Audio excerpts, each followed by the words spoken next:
Mabuhay and welcome to ASEAN Today. I'm Mela Lesmoras of PTV4 in Manila. Selamat berjumpa lagi. I'm Raissa Chentami of the Indonesia channel in Jakarta, and this is your weekly look at the dynamic Southeast Asia region.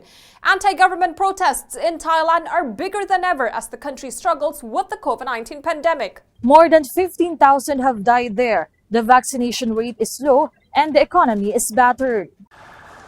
Demonstrations have become a daily event, with this one on September 2nd, one of the biggest this year. That's despite a ban on protests due to coronavirus restrictions. The opposition of Prime Minister Prayut Chan-o-cha has been gaining momentum since late June. The demonstrators blame Prayut for his weak handling of the pandemic, particularly his failure to secure timely and adequate supplies of vaccines. Just 13% of the country's 66 million people have been fully vaccinated. 7 months have passed since the military seized power in Myanmar, and more than 1,000 people have been killed resisting the coup. And now a shadow government comprised of ousted lawmakers has been formed, loyal to detained civilian leader Aung San Suu Kyi. It declared war against the military regime, signaling an escalation in the conflict. Large pro-democracy protests have been met by violent crackdowns by the military. Various townships across the country have formed people defense forces to fight against the junta. Here in Indonesia, 49 prisoners died after a fire broke out in an overcrowded prison near Jakarta. The fire at the facility in Tangerang on September 8th is believed to have been caused by an electrical problem. The dead included 2 foreigners among the mostly drug convicts. 3 guards have been named as suspects for not being at their posts when the fire broke out after midnight, leaving inmates unable to get out of their cells. Champion boxer turned Senator Manny Pacquiao is stepping up his political ambitions here in the Philippines. Pacquiao agreed to run for president next year, accepting the nomination of his political allies. This came days after a rival faction nominated Christopher Go as its candidate and the current president as the number 2.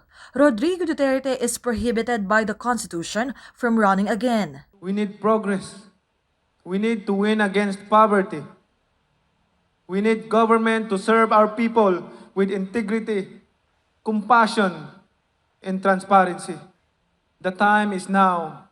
We are ready to rise to the challenge of leadership. The boxing champion has been critical of the Duterte administration, accusing it of making corruption worse. Despite his popularity, Pacquiao is slightly behind in opinion polls that have been led by Duterte's daughter Sara Duterte Carpio. Some positive news to report in the fight against COVID-19. Several countries, including Indonesia, are showing a substantial decrease in new cases. As a result, the government eased restrictions on the popular tourist island of Bali, although international travelers will face strict protocols on arrival. After peaking at more than 56,000 cases on July 15th, the total dropped to below 5,000 this past month. Thailand is also set to reopen more of its popular tourist destinations in October. The reopening of Bangkok and Chiang Mai, as well as beach resorts Pattaya, Cha Am, and Hua Hin, will be modeled after an initiative to attract vaccinated tourists to Phuket. And visitors flocked to the Malaysian island of Langkawi as it became the country's first holiday hotspot to reopen after a coronavirus lockdown. Restrictions on local travel have been in place for months and international borders remain largely closed. But with the outbreak gradually easing, Langkawi had been chosen for a pilot project to reopen the sector to domestic tourists. The global coronavirus pandemic is having its impact on regional docks. Because of fewer container and cargo shipments, ports in Singapore have increased shipping times and bumped up prices. ASEAN Today's Karina Tasha reports. Singapore's shipping industry is feeling the effects of a global supply chain bottleneck, with an increase in the number of commercial vessels docking and a rise in container volume at the country's port in recent months.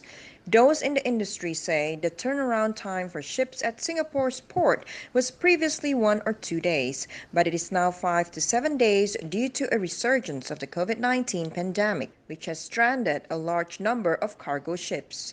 There are 2 main commercial port terminal operators here. PSA Singapore Terminals manages the major share of container handling, while Jurong Port is Singapore's principal bulk and conventional cargo terminal operator. Currently, the shipping costs have gone up in this year, definitely. So since the beginning of this year, we have seen the shipping costs gone up 2-3 times, in some cases 4 times, depending on the shipping routes. Right now, it's a question of supply and demand. So the supply is catching up with the demand. And probably at the end of the year or early next year, we'll see more equilibrium. Pacific International Lines is the largest marine support service provider in Southeast Asia and nearly 100 own or lease container ships on routes around the world. The company says the hike in international oil prices and container rents have greatly increased operation cost. 运力被压制嘛，那所以船的租金呢也涨。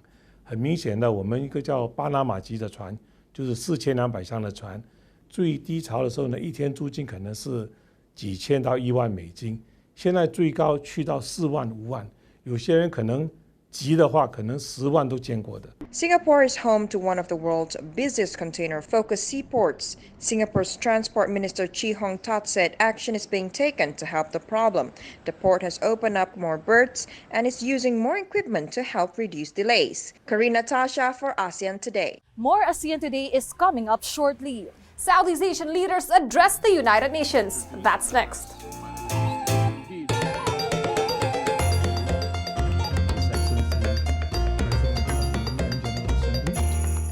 His Excellency.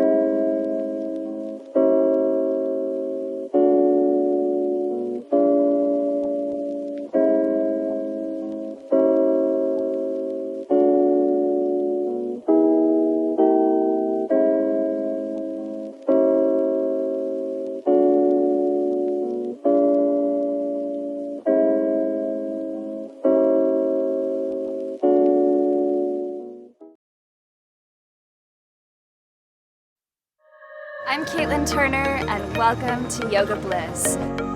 Dropping your hands to the mat, just step it back and out and up to the sky.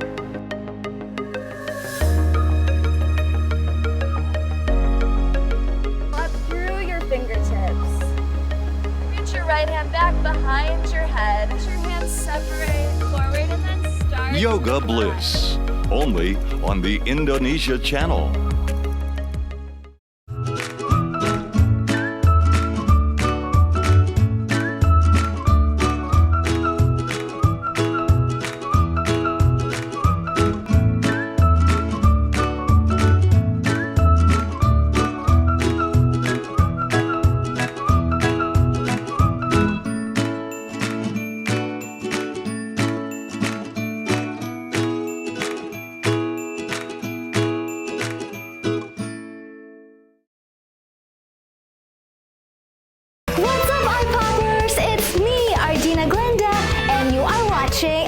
Playlist.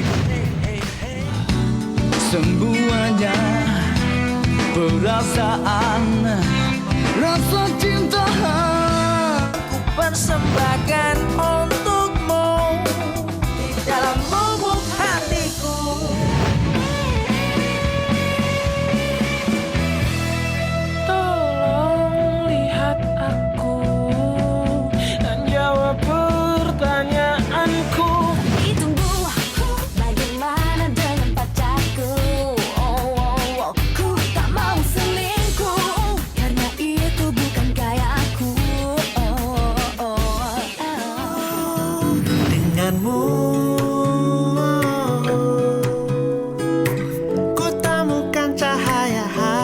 iPop on the Indonesia channel.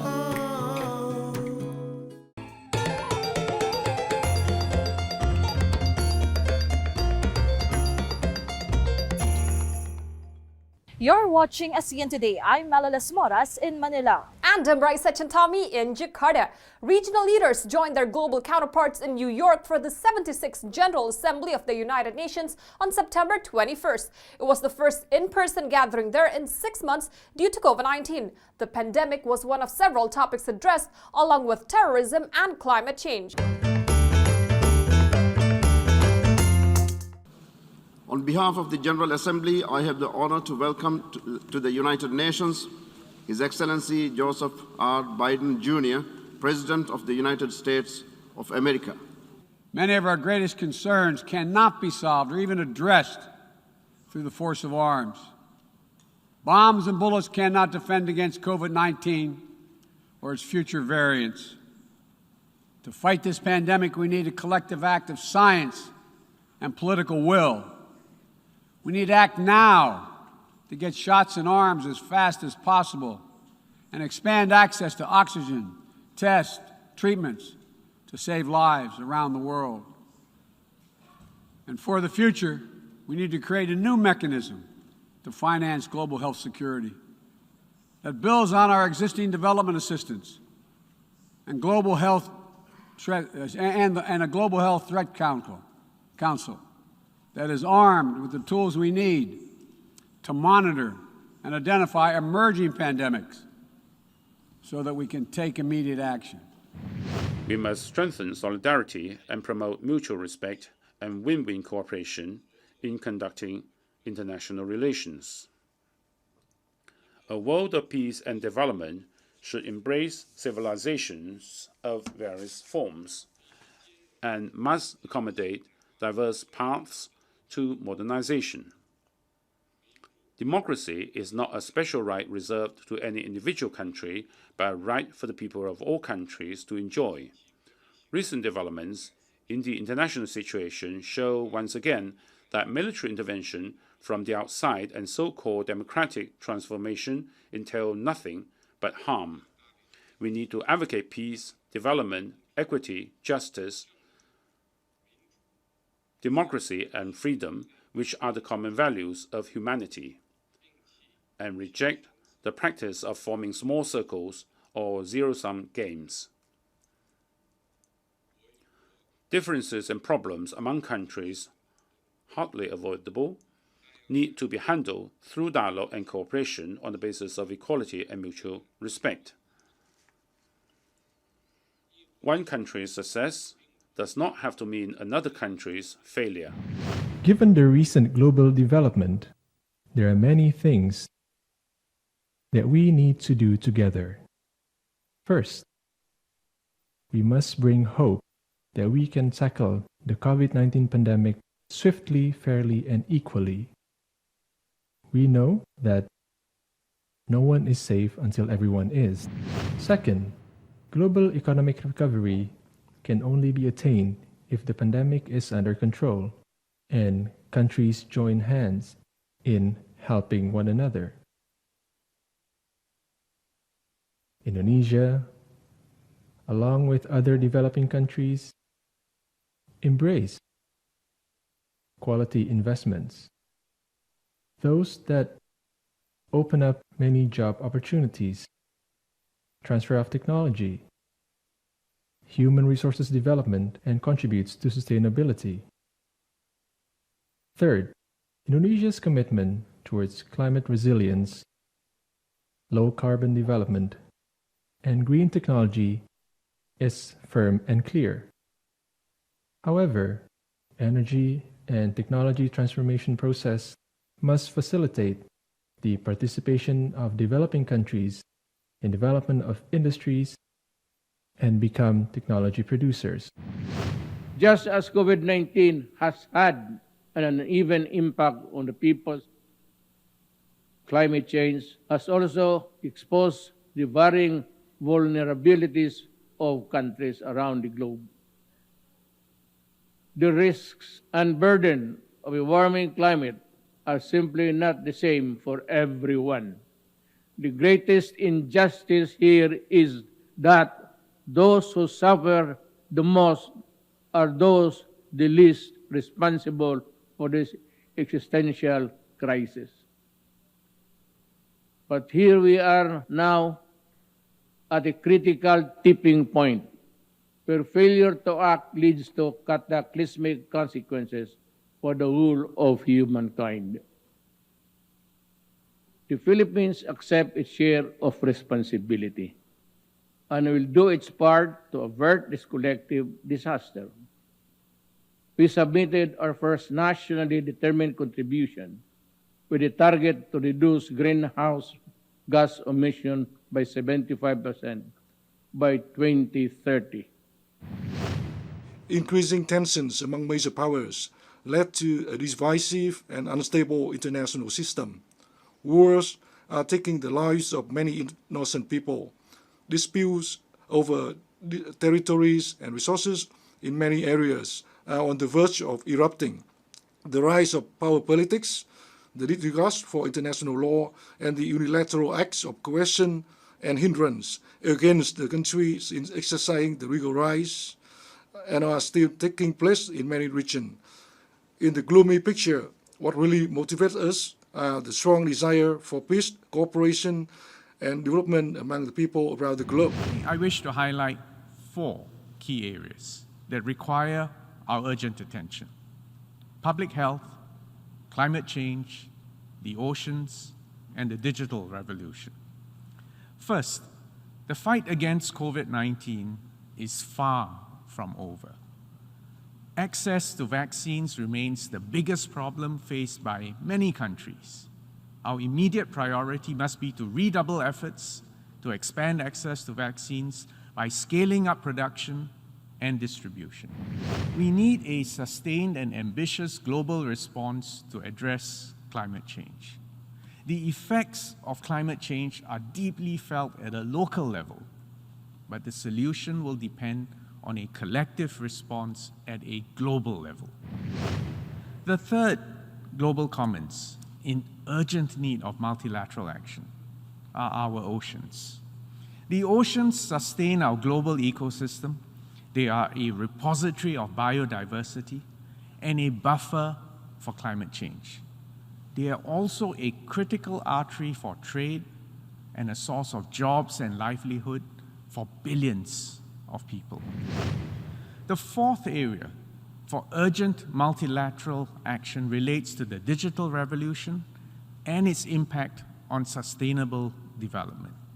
The digital revolution was well underway before COVID-19 erupted, but the pandemic has accelerated the pace and the scale of this ongoing revolution.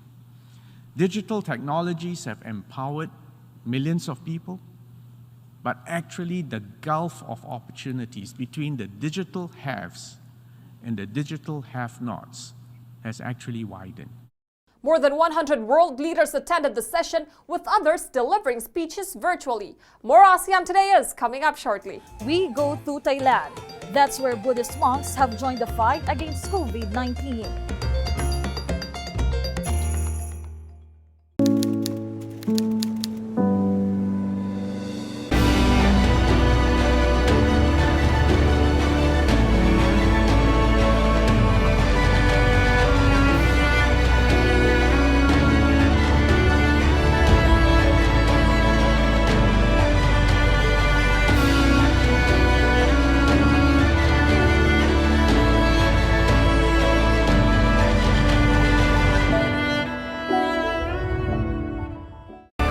Welcome to Foodiepedia. Every week in this program, I will introduce you to one of Indonesia's fabulous food items.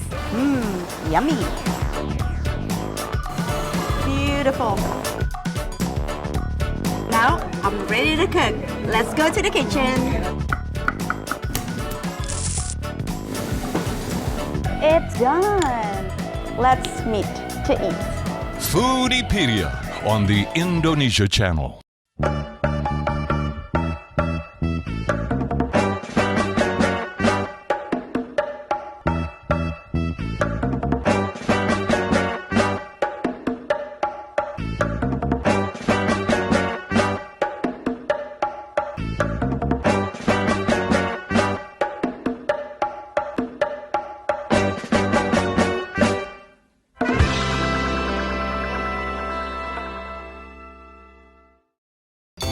I'm Trần Minh Ngân of VCCN Net Việt in Hanoi. I'm Thairat Thomya of Thailand's Thairat TV in Bangkok. I'm Monica Sambodet from the National Television of Cambodia in Phnom Penh. I'm Raymond Goh of Malaysia's TV3 in Kuala Lumpur. I'm Glenda Chong of Singapore's Channel News Asia. I'm Raissa Chentami of the Indonesia channel at the ASEAN Secretariat in Jakarta. This is your weekly look into the dynamic Southeast Asia region. ASEAN Today on the Indonesia Channel.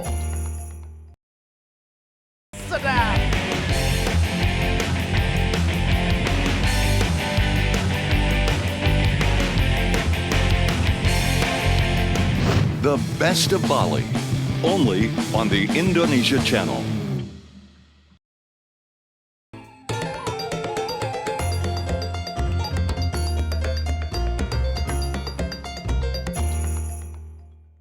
This is ASEAN Today. And we are coming to you this week from Jakarta and Manila. Buddhist monks are joining Thailand's fight against COVID-19 as the country deals with the third wave of the deadly virus. ASEAN Today's Aisha Nadira has the story. A special relationship between Thailand's temples and communities has always existed in this predominantly Buddhist country. Temples have traditionally been the center of the community, a safe refuge in hours of need. Hospitals have been overwhelmed dealing with COVID patients across the country, so some temples are working as one-stop facilities for patients, offering testing, isolation, and recovery. Mahaprompong is one of the monks helping people fight against the virus. Wearing his white personal protective equipment over his distinctive orange robe, he sets out into his COVID-ridden community where 1 in 5 people have tested positive.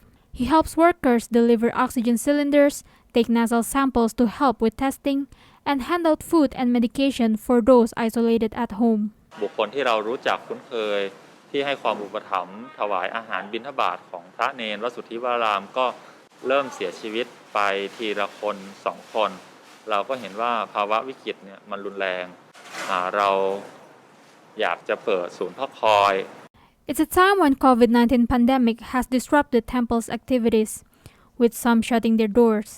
But here is a different story. This has become an isolation center and field hospital where all 4 floors are now full with COVID-19 patients. Sites like a COVID-19 testing area, the kitchen providing food handouts, and the crematorium to cremate COVID-19 victims have all been placed in the temple. Monks and an army of volunteers run this temple. Natapon Amnoy is a teacher at a nearby school. With schools closed, he has been volunteering at this temple every day. During his breaks, he teaches his classes online. มันเป็นความสัมพันธ์ที่ดีมากที่เมื่อโยมเดือดร้อนพระก็ไม่ทอดทิ้งพระก็ลงไปดูแลลงไปช่วยเหลือจากจุดที่พระเคยเป็นผู้รับนะครับก็วันนี้ก็จะเป็นโอกาสเป็นผู้ให้แล้วก็มีโอกาสได้ดูแล As word of this temple's activity spreads, others are following in their footsteps. At least 10 other temples in Bangkok are now operating community isolation centers. ประชาชนได้ประโยชน์รอบบริเวณวัดได้ประโยชน์เพราะในบริเวณนี้คนติดเยอะมากแบบว่าคนจะได้มีที่พึ่ง As of late September, Thailand recorded more than 1.5 million cases of COVID-19 cases, with 15,600 deaths. Aisha Nadira for ASEAN Today. Here are several events on the ASEAN calendar. Writers, artists, and activists from around the world will gather in person and virtually at the Ubud Writers and Readers Festival from October 8th to the 17th in Bali. The Singapore Defense Technology Summit will be held from October 12th to the 15th in Singapore. And the Rahugan Festival will take place from October 18th to the 24th in Camarines Norte, Philippines. Pandemic restrictions have begun loosening up here in the Philippines, with some visitor spots now reopened. But the fight in Metro Manila goes on under more targeted rules. ASEAN Today's Fazul Adsim has more. The Philippine government began a new policy of community quarantine in Metro Manila from September 16th. The biggest change is the introduction of granular lockdowns instead of large-scale community lockdowns implemented in March last year. In Barangay Piñahan in Quezon City, an area is under granular lockdown after a COVID-19 case was confirmed. There are the names of 13 families on a sign at the gate of this area, which means the families are under lockdown here. There are 30,000 people in the district. The policy of granular lockdowns is mainly aimed at the small areas such as blocks and houses for no less than 14 days. Compared to previous large-scale lockdowns, the granular lockdown is more flexible and will not affect the working life of other residents in the community. There's a member of the family tested positive in COVID, so we need to lock down their compound. So whatever they needs, we have our barangay employee, barangay staff, and purok leaders that help them to purchase some errand like foods, medicine, and in case of emergency, there's an ambulance standby. Quezon City is the worst hit in the country with the largest number of confirmed cases. The city is under granular lockdowns as cluster COVID-19 infections were reported in many places. Metro Manila requires people under 18 and over 65, pregnant women and the sick to stay at home. Indoor facilities such as museums, cinemas, meeting rooms, classrooms and gyms must close. But stricter rules have been relaxed for catering, hairdressing and religious gatherings. And some outdoor scenic spots and parks have also begun to open to tourists. The Philippines recorded an average of 20,000 daily cases in September, bringing the national total to more than 20.3 million. Fauzul Azim for ASEAN Today. We like hearing from you throughout the ASEAN region and the world. All of our episodes are posted on YouTube, so check us out there if you can't find us on your local TV channel. Then let us know what you're thinking or what you want to see on the program. Email us at ASEANTodayTV@gmail.com, post something on our Facebook page, or tweet us at ASEANTodayTV. Lanterns lit up Singapore to celebrate the Mid-Autumn Festival. As across the region, Singapore's Chinatown celebrated with nearly 1,000 lanterns of all shapes on September 21st. The most eye-catching lantern was named Chang'e, flying to the moon with a height of 12 meters. The full moon-shaped lantern behind the Chinese legendary moon goddess Chang'e symbolizes reunion. It also carried a blessing for people to stay united against the COVID-19 pandemic. And that's ASEAN Today for this week. Terima kasih. I'm Raissa Chentami of the Indonesia channel in Jakarta. And I'm Mela Lesmoras of PTV4 in Manila. Salamat po. Thank you for watching. Please join us again next time for ASEAN Today.